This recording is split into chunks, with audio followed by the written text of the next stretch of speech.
Welcome to the Executive Forum at Purdue University's Daniels School of Business. I'm your host, Dave Randich, lecturer in the Strategic Management Department. Each episode, we invite accomplished executives and thought leaders to share their experiences, from building careers and navigating change to taking risks and shaping the future of business. Today, we welcome Jason McManus, President and CEO of Wabash Center in West Lafayette. Jason leads a team of several hundred employees serving individuals with developmental disabilities and their families across Greater Lafayette and beyond. Under his leadership, Wabash Center provides comprehensive support across the full continuum of life, from early intervention for young children to employment services, residential care, and innovative approaches to end-of-life support.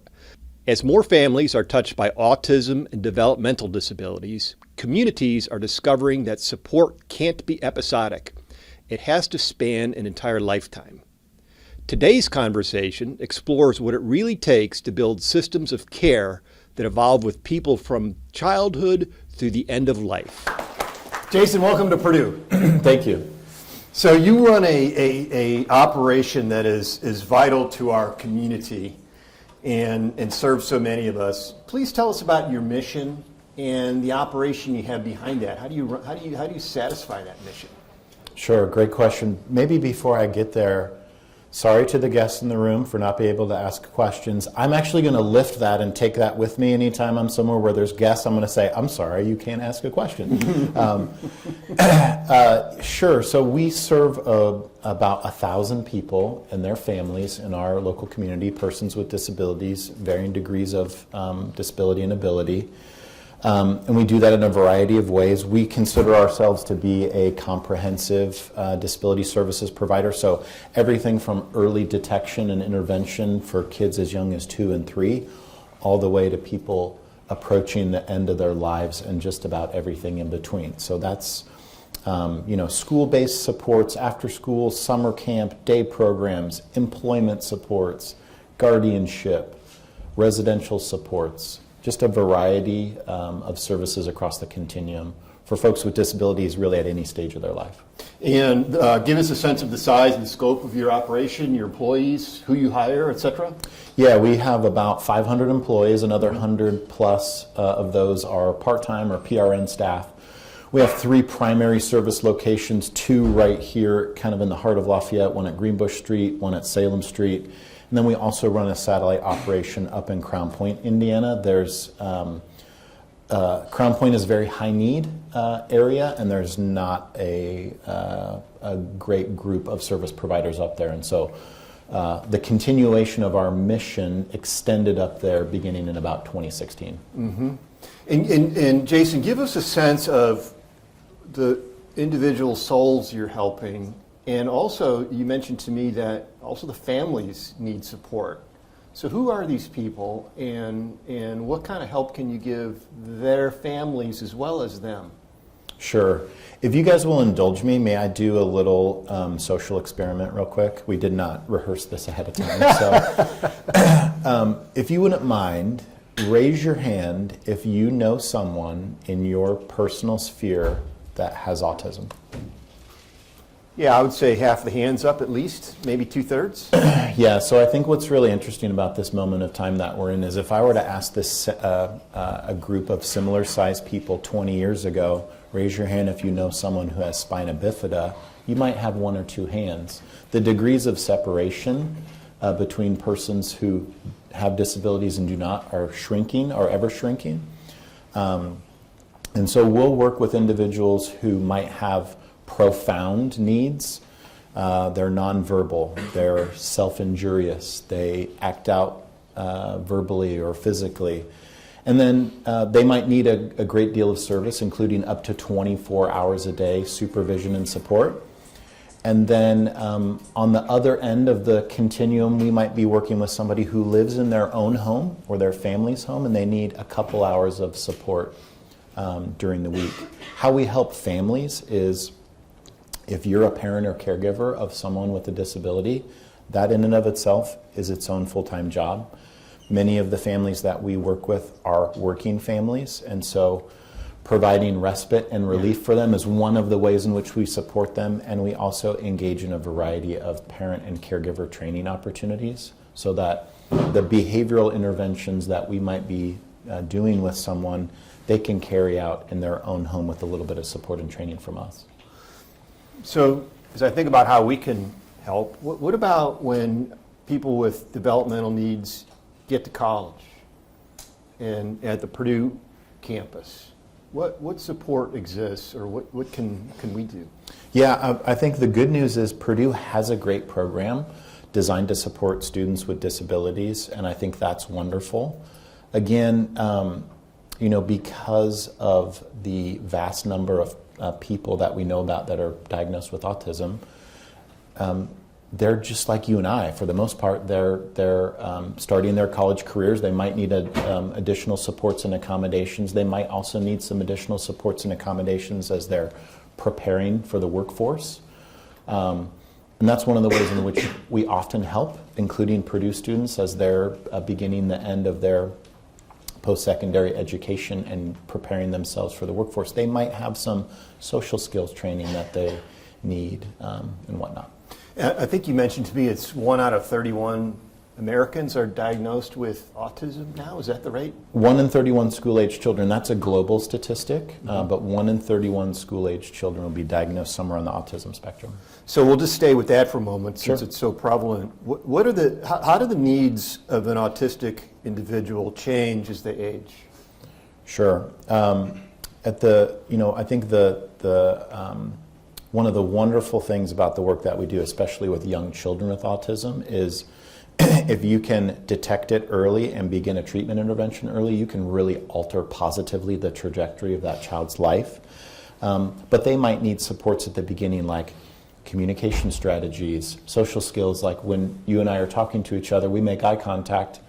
That's a skill that someone with autism might not know or understand. In the school environment, that might be we're working alongside that working alongside that child in the school setting, and in the workforce, again, that might be we're preparing them with some skill building, all the way up to we might be going on the job with them for the first couple of weeks to help them navigate things like this is where you clock in and out, this is the break room, this is how you return to work from your lunch break on time. This is how you communicate in tense situations. And how important is it Jason, to get folks into the workforce? How does that enhance their lives? Yeah, well, we believe as an organization philosophically that the right to work is fundamental, and that people with disabilities deserve the same opportunity that you and I do to work in community integrated employment. And we believe that for a variety of reasons, some of which are relative to the individual. We think that work provides purpose for people, and so we think that's important. And also, we think it's important that people with disabilities are seen just as you and I are, including the obligation to participate in the economics of the community, paying taxes, participating in the production of goods and services. Mm-hmm. That is a philosophical underpinning of the work that we do. Mm-hmm, mm-hmm. And what are the challenges? How successful are you placing people into the workforce, and what are the challenges that you have to navigate as you go through that? I imagine there's plenty. There are plenty of challenges. You know, we get about anywhere between 150 and 200 people employed every year who come to us for employment supports. That's just scratching the surface. We could be doing a lot more if we, had more resources and more people. But we think that that's just vital. Mm-hmm, mm-hmm, mm-hmm. And one of the things we talk about a lot in college is staying focused on our mission.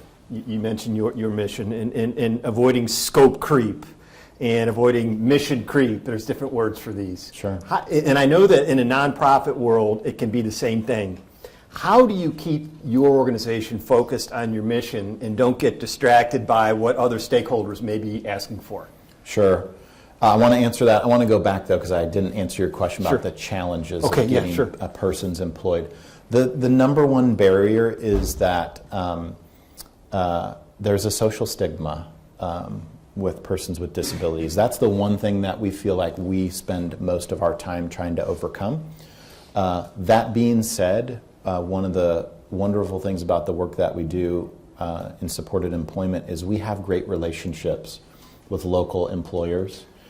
Some of those relationships have taken a long time to build, and there's been some trial and error. And when I was meeting with the student group this morning, we talked specifically about Caterpillar. We've been working with Caterpillar in some form or fashion for the last 25 years. And the nature of our relationship is such that we can take individuals that we're working on employment skills with, and we can take them to Caterpillar, and we can get them out on the machine floor in a kind of a trial and error process until such time as they're actually ready for employment. And Caterpillar employs, they're very quiet about this, they don't publicly proclaim this, but they employ a number of persons with disabilities, which we think is wonderful. Oh, that is terrific. I think it's wonderful. That is terrific. All right, so to your point about mission creep, the threat of that is always real. Our stakeholders are many. So we have stakeholders on our board of directors. These are folks who are typically people of standing in our community. They come to us with a variety of backgrounds and experiences and expertise. Our stakeholders are also the families of those that we serve. And our stakeholders, among many others, are also our funders. And those three groups aren't always 100% in alignment on what it is that our mission should be. So we, as an organization of our size, especially in our community, we get called upon to do a lot of things. And one way in which we're protective of our mission is we have learned to politely say no when necessary. And the way in which we protect against mission drift is that we always try to be innovative, because if you're not being innovative, then you're going to be stagnant. But we let the needs of those that we serve dictate the direction of our innovation. And so we're very attentive to those needs in this moment, and also trying to be predictive of what those needs are going to be in the future. And that's one way in which we guard against the propensity for non-for-profits to do that kind of mission creep. Yeah, and what might innovation look like in your space? Yeah, great question. And we talked a little bit about this last night. One of kind of the long-term trends in the disability world is that people with disabilities are living longer than they ever have before to this point in history, which is beautiful and it's wonderful. People with disabilities, as they age, though, we've observed that their behavioral needs, which is our primary intervention strategies for most of the people that we serve, their behavioral needs taper way down, but their level of medical complexity rises. They're on a complex combination of psychotropic medications that have long-term downstream health effects. They might have mobility or gait challenges, and then they might have some weight issues as a result of that compound on each other. And the really unfortunate thing about our service system today is we might be working with an individual for 15, 20, 25 years. They get to the point where they're approaching the end of their life and they need to go to hospice. And they go to hospice and they spend the last 3, 4, 5 weeks of their life surrounded by people who don't know them, who are strangers to them. And that's not great, right? And so that's an area of innovation that we're actively pursuing, is how do we fill out the continuum to the point that individuals that we might be working with for a really long time, at the absolute end of their life, they're surrounded by people who do know them and who do understand them and do understand their needs. And so that they're not with someone unfamiliar as they're ending their life. So you're really thinking about a life cycle as opposed to some transactions when they're young. Yes. Because I suppose that folks that you're working with can become, I wouldn't say dependent, but reliant on some support. And if your agency cuts it off, correct, who's going to pick up the baton, I suppose, is the question, right? Correct. One other area, and we were talking about this a little bit before the session started. Technology is moving so fast, just in generally, right? Technology is advancing at a very quick rate.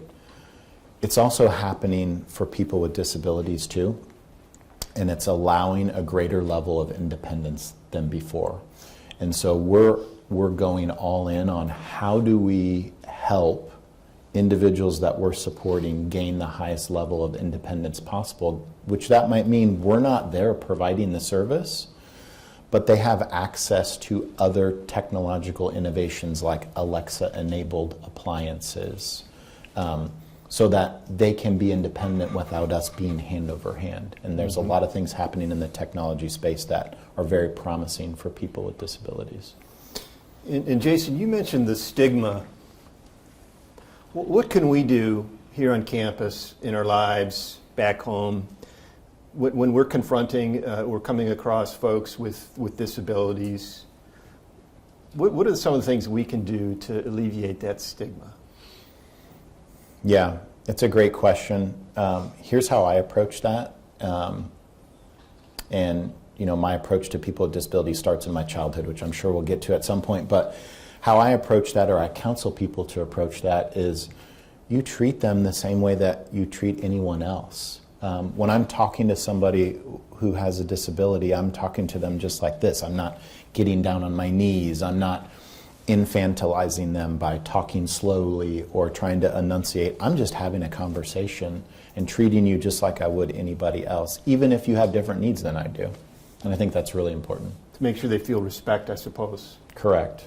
Correct. Mm-hmm. And Jason, I'm always wondering about what's going on that could be affecting CEOs every day. And you mentioned that we have your client base is living longer. What are the other trends going on right now that you have to worry about to fulfill your role as the CEO?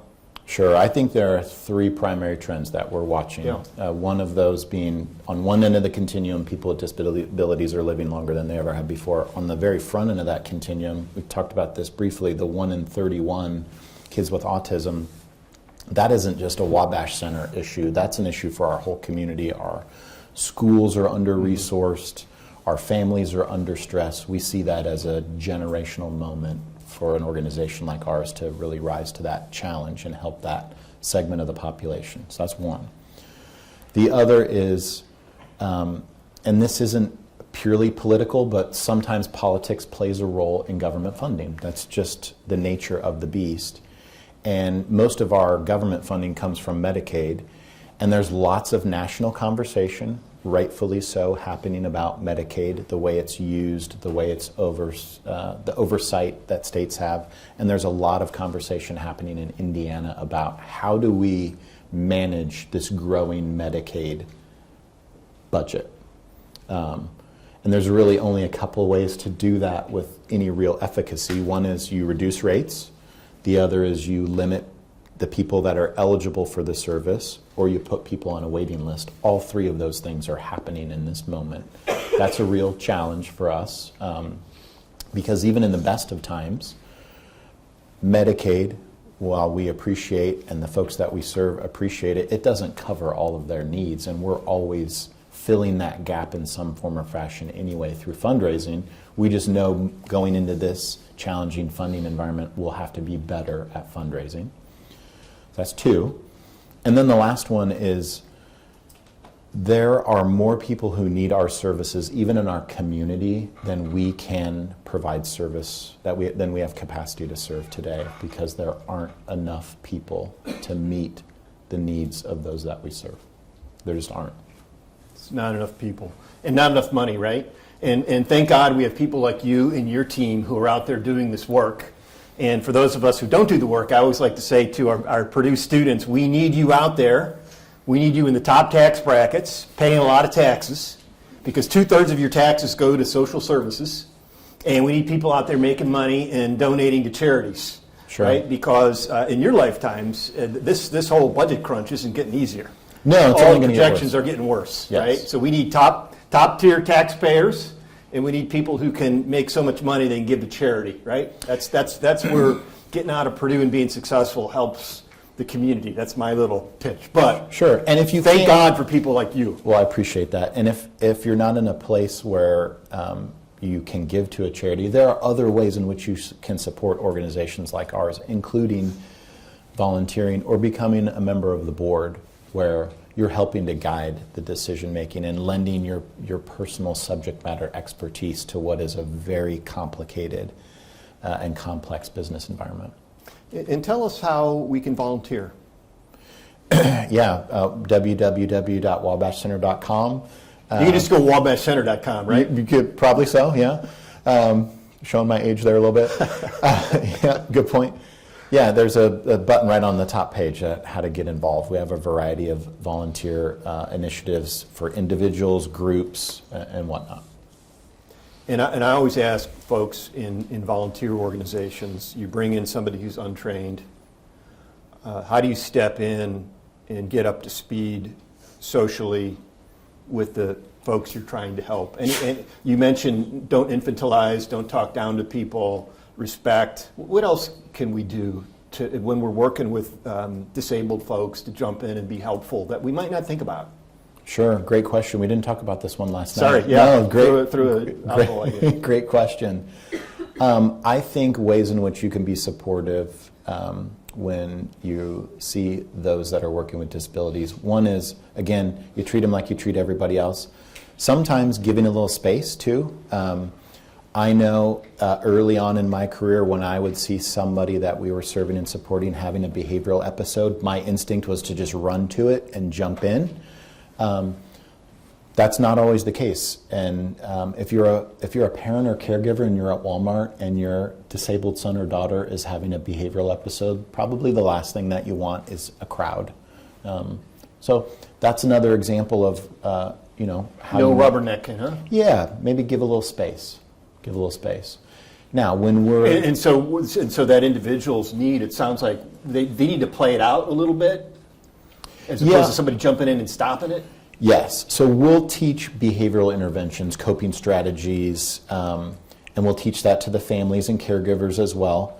That isn't instantaneous. It's iterative. It's an iterative process. So, yeah, to some extent, we do need to let that play out a little bit so that the individual who we're helping to build skills and capacity for has an opportunity to try, and their caregiver has the opportunity to let them try and then also try themselves with the interventions that we're teaching them.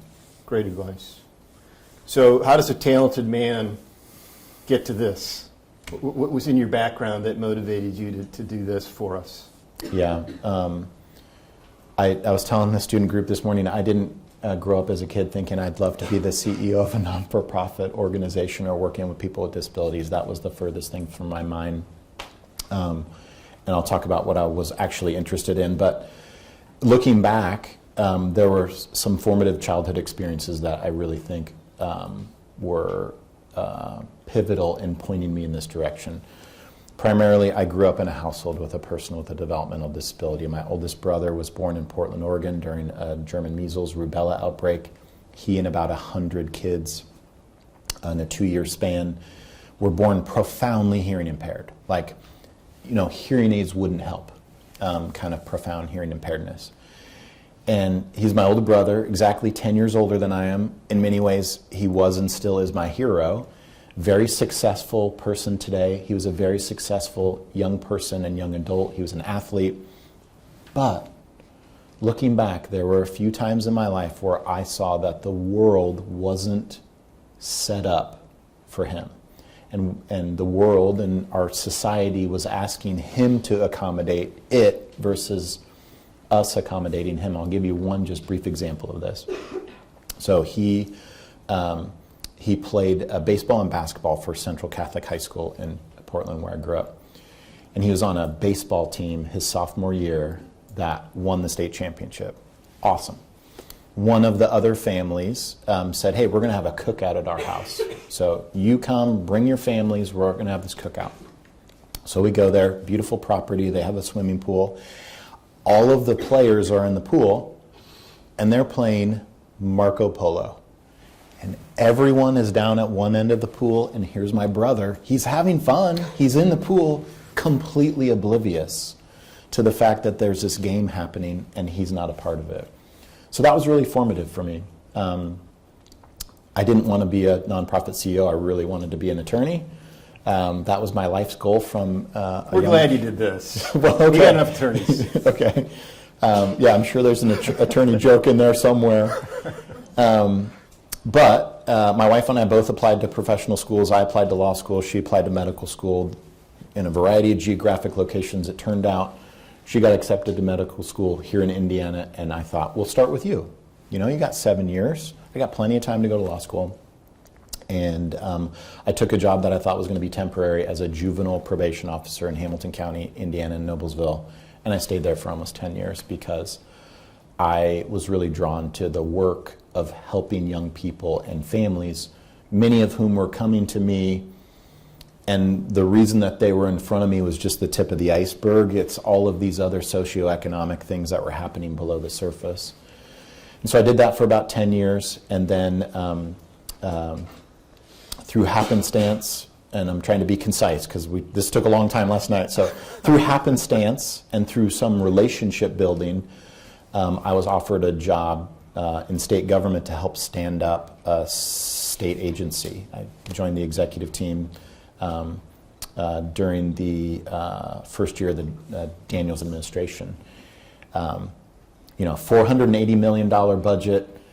We had to, go from 0 to 1,000 in about 9 months. It was great. I held a variety of roles in that job, including telling judges that they couldn't spend any more money, spending a lot of time as an unregistered lobbyist, because when you're a state employee, you don't have to register as a lobbyist. And then again, through some happenstance and through some relationship building, I was offered a job at Damar Services, which is another disability services provider down in Indianapolis. And Dave, we didn't talk about this last night, but that's where the light bulb went off for me is, I came in there to be an administrator and an operator, and I just fell in love with the population again and realized just how closely it aligned with my own personal philosophy. And so that really motivated me to stay in this space and take on some additional leadership roles in associations and whatnot. And then again, through relationship building and happenstance, my predecessor at Wabash Center was getting ready to retire, and he called me and asked me if I would be interested in stepping into this very challenging environment. Mm-hmm. So winding path with the light bulb going off. Yes. Halfway down the path, huh? And all of it built primarily on the relationships. And genuine, authentic, non-transactional relationships. That's been the focal point of all of the twists and turns in my career, is leveraging a relationship that was real and authentic and was not transactional, and it was built over time. Well, Jason, thank you for what you do and for the employees of Wabash Central. It helps our community a lot. And thank you for coming to see us today. My pleasure. Thanks for tuning into the Executive Forum. To learn more about how the Daniels School of Business is helping students and organizations shape what's next, visit us at business.purdue.edu. Until next time, keep learning, leading, and building the future of business.